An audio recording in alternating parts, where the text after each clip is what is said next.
Welcome back to another video tutorial brought to you by thevirtualinstructor.com. Today we're going to talk about making transparent buttons in Adobe Flash CS4, and you'll see this a lot with interactive portfolios or with websites where nothing on the screen looks like it may be clickable or the buttons are kind of hidden, but when you scroll over it you discover that it is a button, so it's like a transparent button. It's really easy to do that. This is an image that I created in Photoshop and I brought it over. I changed the content size by the size of the document by going to document properties, and then I had the document properties to match the contents, which would have been the image. And so if I were to export this right now, you would see it takes up the entire area. Okay, so that's the first thing I did. Now the next thing I'm going to do is I'm going to create my button. Now I want this transparent button to be on a separate layer. So what I'll do is I'll create a new layer, and I'm going to go ahead and name that layer Buttons. Alright.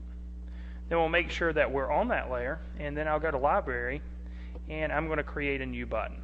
So I'll click on New Symbol, and we'll change this button.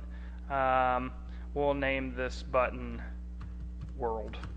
We'll add a button to the World section. Make sure that your symbol type is a button. Click OK, and then it automatically isolates this area. Okay, so we want it to be transparent. So in the up section, we don't want anything there anyway. In the over section, however, we do want to go ahead and put a blank keyframe, and in the hit section, we'll go ahead and put a blank keyframe. Just right-click, add that blank keyframe. Now in the over section, we want something to pop up to indicate that this is indeed a button. So to do that, I'm just going to write the word button, and I'll choose red. And I'll just write, let's say, let's go ahead and just write button. Right there. Now the world that we're going to do is a circle. So in the hit column, I'm just going to go to my tools again, and I'm going to select an oval. Now this is just all this is doing is telling us what area is clickable. Okay, that's all that's doing. So you're not going to have a red circle in your image. It's just going to be defined by that area. Okay, so let's go back to our scene, and you go back to the scene by clicking this button right here, and let's go to the library, and let's pull our world button over on top of the world. There we go. Now let's see what that looks like when we export it. And there you go. You see when we go over the world, the word button comes up. Now maybe that's too large. Maybe the button needs to be moved up a little bit. You'll have to just go with trial and error on that one. You can go to Modify and Transform and make this a little bit smaller. Move that back in place. And that probably moved our button up just a little bit, made it a little bit smaller. Okay, so that's how you create a transparent button. Now let's give some activity to that button, because right now if we click it, obviously nothing happens. Okay, so before we do that, let's close our SWIFT file. Let's go ahead and put an action script on layer 1. We're going to add an action to that. So right click on that frame, click on the blue plus, and we're going to add just a stop command. So we'll go to Global Functions. Under Timeline Control, we'll select Stop. There we go. Now let's just make sure everything's in order after that. Can't tell any difference.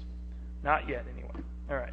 Now we want to give it the command to go. We want to create another layer, actually, and we're going to create an image file for it to go to. So we'll just name that layer Image, and I'm going to put a blank keyframe in frame number 2. Then I'm going to go to my library, and I'm actually going to import a new file to the library. So I go to Import to Library, and let's find a good image to import. Let's select the good old Abraham Lincoln. So Abraham's on my desktop. We'll bring Abraham into the library, and then in our library, there he is. We'll just pull him to the center of the stage. There we go. Alright, and we're also going to we'll just extend this out for a little bit of a time.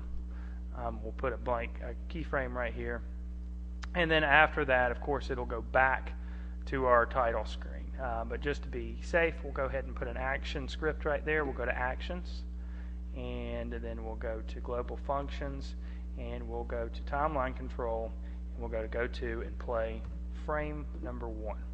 Alright, and we should be good to go. So let's take a look at what we've got. So now when we roll over our button, it tells us it's a button, and when we click on it, oh, you know what we forgot to do? We forgot to add a script to that button. So let's go back and add a script to the button. So in order to do that, we'll go back to our main screen, we'll make sure we're on the buttons layer, and we'll right click on that button, and we'll select Actions, then we'll click plus, Global Functions, and Movie Clip Control on Release. And then we'll click in here, Timeline Control, go to and play frame number 2. That action script is pretty important for a button to work. Now we should be good to go. Let's see. Alright, it tells us it's a button. When we click on it, it takes us to Abraham for a second, and then back to the title screen. Now, Abraham's flashing up there for just a second, so we could always extend this out a little bit further so we get a better good look at him there. Let's see how he stays up for a few more minutes. And that's basically how you create transparent buttons. Now this is a very basic video. I suggest you watch the video on making dynamic buttons and making interactive buttons in Flash. I went through some of the things in here very quickly, and I think all that will help you. And I hope you've enjoyed this video tutorial brought to you by thevirtualinstructor.com.